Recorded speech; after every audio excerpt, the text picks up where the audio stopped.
Friends, இன்றைக்கி நம்ம மாடி தோட்டத்தில் வந்து பார்ப்போம். நேற்று நான் வீடியோ போட்டதில் வந்து அங்கே நான் ஊருக்கு போயிருந்ததுனால ஊரில் உள்ள வீடியோ போட்டேன். இன்றைக்கி வாங்க காட்டுறேன். இதுதான் எங்கள் வீட்டில் முதலாக பூத்திருக்கு.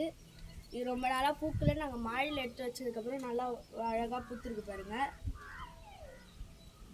ஒருத்தவங்க உரம் என்னதுன்னு கேட்டிருந்தாங்க. இதுக்கு வந்து ஆட்டு எருவு தான் போட்டோம். ஆட்டு எருவு டிஏபி தான் போட்டோம். டிஏபி போட்டதுக்கப்புறம் தான் இந்த மாதிரி செம்பருத்தி நல்லா பூத்துச்சு. செம்பருத்தி எடுத்துக்கலாம்.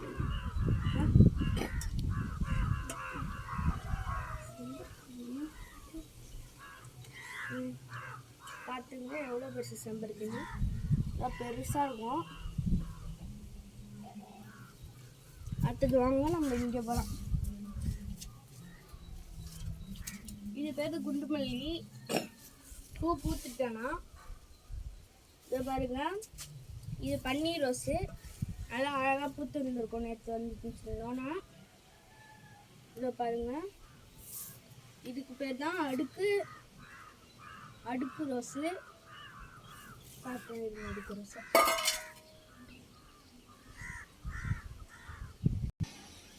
இதை பாருங்க. இது மாதிரி தான் நான் பூக்கிறதுக்கு வந்து டிஏபி அதிகமாக போடாதீங்க, கொஞ்சமாக போடுங்க. ஆட்டு எருவு அதிகமாக போடுங்க, அது இயற்கை உரம்ன்றதுனால. அடுத்து நம்ம வந்து இதுதான் பார்க்க போகிறோம். Dark rose. இதோங்க பிச்சு வந்து காட்டுறோம். இதோ பாருங்க. டார்க் ரோஸு அழகாக இருக்கும். வாங்க நம்ம அங்கே போகலாம். இது பேர் தான் ஜினியா பூ. என்னென்ன கலர் பூத்துருக்குன்னு பாருங்க. இதுதான் ஃபஸ்ட்டு பூத்த ஜினியா பூ ரோஸு. இது ஆரஞ்சுலையும் காப்பி கலர் பாருங்க. இது ரோஸு, டார்க் ரோஸு. இதை பாருங்க, டார்க் ரெட்டு. அதுலேயும் லைட் ரோஸ் இருக்குது பாருங்க. பாருங்க எவ்வளோ அழகாக இருக்குன்னு பாருங்க. சன்ஃப்ளவர் கூட நாங்கள் போட்டிருக்கோம். அது இப்போ தான் முளைஞ்சி மொட்டு வைக்கிது பாருங்க. அடுத்த பூ வந்து நம்ம இதுதான் பார்க்க போகிறோம். சாண்டில் ரோஸு. இதோ பாருங்க சாண்டில் ரோஸ் எவ்வளோ அழகாக இருக்குன்னு பாருங்க. சாண்டில் ரோஸ். இதோ பாருங்க சாண்டில் ரோஸ். சரி, நம்ம இப்போ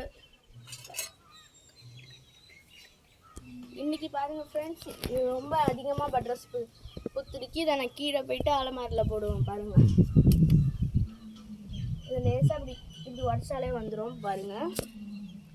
இது எங்கள் வீட்டில் இது என்னது ஒயிட் கலரில் இருக்குது. லைட் ரோஸை பிச்சு காட்டுறோம் பாருங்க. இதை பாருங்க லைட் ரோஸு. இதற்கு பெருசாக டார்க் ரோஸு. நீங்கள் இதை கொஞ்ச நாள் அதிகமாக வச்சுருந்தீங்கனாலே போதும். இதுமாதிரி நல்லா பெருசாக பூக்க ஆரம்பிச்சிடும் பாருங்கள். இன்றைக்கி நம்ம அறுவடை முடிஞ்சிடுச்சு. நாளைக்கு பார்க்கலாம்.